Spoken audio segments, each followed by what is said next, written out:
Welcome to Wet Fraternity. In this lecture, we are going to see entropion and ectropion. Entropion is basically the inversion of part of or the entire eyelid margin toward the globe. Meanwhile, the ectropion, it is the eversion of part of or the entire eyelid margin away from the globe. As you can see in these images, the eyelid margin is folding inward. Here you can see the eyelid margin is being folded outward, just like away from the globe, or like just like falling out. Something the eyelid is falling out. So this is entropion and ectropion, and these images are the classical, or you can say pathognomic physical exam that you can see in an animal. These conditions can be developmental or acquired. Developmental means that you are going to see it in the young ones. For example, a 6-month-old sharp eye with entropion likely has developmental entropion due to its breed-related skin folds. But when it comes to 7-year-old Labrador with entropion after an eye injury, it is having acquired entropion. So here are the risk factors for like acquired entropion and ectropion. For entropion, all the conditions that stimulate the blepharospasm, just like corneal ulceration, is will predispose to entropion. Basically, what blepharospasm is, basically it's a spasm or involuntary contraction of the eyelid muscles. Basically, simply you can say rapid blinking or sustained closing of the eyelid just because the eyes are having irritation. So, this thing will predispose for entropion, eyelid trauma, blepharitis, or any old age or associated loss of orbital fat, especially in cats, because in cats' eye they have orbital fat. If it get removed, that fat gets removed because of any dehydration the cat is facing or due to any older age, basically it will lead to entropion. Then you have acquired ectropion, you have eyelid trauma, blepharitis, old age or associated loss of orbicularis oculi muscle tone. These are one of the few muscles that I have. We will discuss its function in detail when we will study the central nervous system. But here you should remember that for ectropion, old age and loss of orbicularis oculi muscle tone will lead to ectropion. Then we have facial nerve paralysis or dystichiasis. Dystichiasis is basically a condition that we will again study in detail. But here you just remember it is a condition where extra eyelashes grow from abnormal locations in the eye and they potentially cause irritation or damage to the cornea.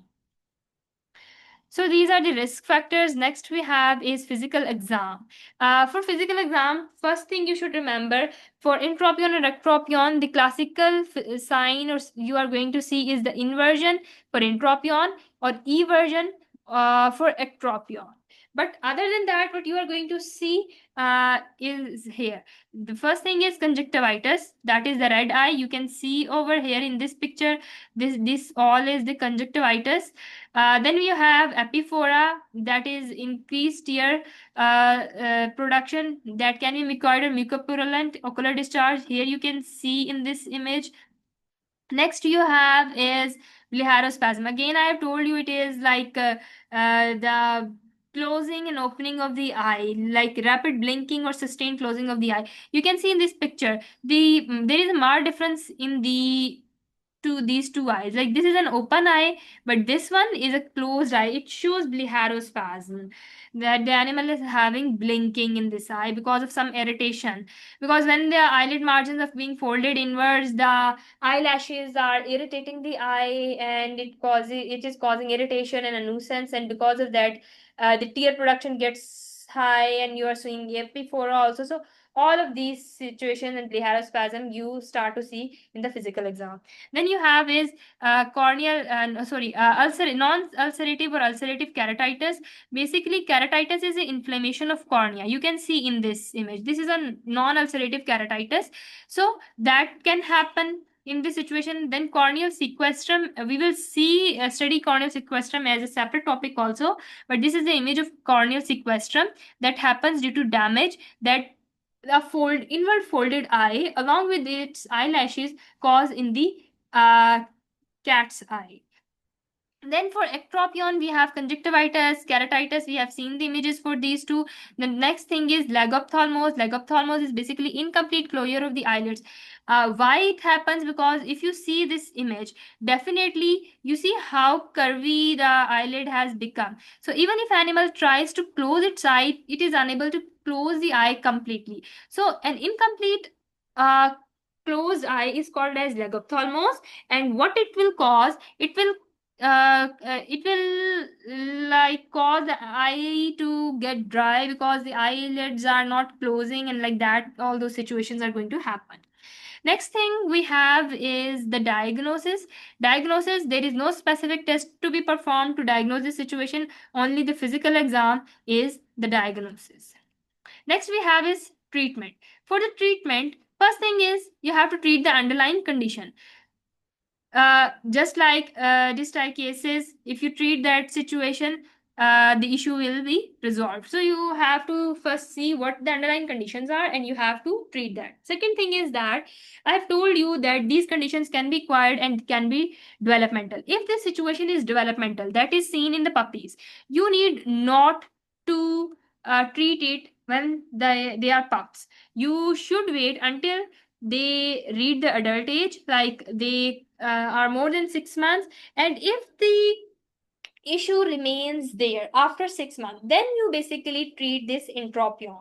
Otherwise, in the puppies, you do not treat because that entropion is going to be very mild and that is not going to cause any issue. But still, even if you want to go for any treatment and see any mild issues, we have like temporary solutions for that.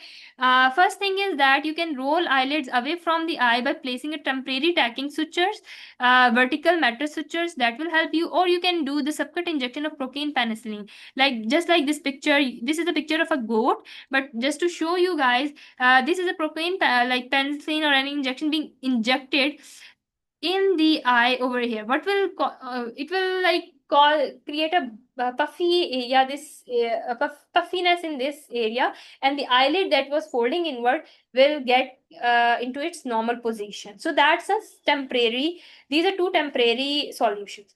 But when you see the animal has reached its adulthood and issue hasn't been resolved, then permanent surgical correction is needed. And you can see this image how surgical correction is being done, that a piece of eyelid is being removed and then the remaining eyelid are being sutured in place. That will help it to come out of the inward folding will be like a stretch toward outward, and the issue of entropion is get solved. You can see this picture also. This is after surgery or for the entropion. For the ectropion, you have to restore the normal lid conformation only if it is a severe issue. Like surgery is only needed unless it is severe. If the issue is causing any consequences, just like I have told you, if the eye, if there is ectropion, leg ophthalmos will happen, and if the eyelids are not going to be closed, eyes will get dry or any debris can go into eye. Like if there is an issue you are seeing, then you go for like treatment. Otherwise, entropion in large breed dogs is mild and that is normal. Just like in this image, you can see a basset hound or even the Great Danes, like large breed dogs have a mild ectropion and that is normal. So you normally don't go for its treatment until unless it comes with any consequences like irritation or keratitis. Next we have is the last thing, the prognosis. Prognosis for restoring normal eyelid conformation is good with both conditions. Recurrence of entropion is possible. You should remember that from paper point of view, depending upon underlying condition, underlying cause and surgical treatment, what you have opted, recurrence is possible.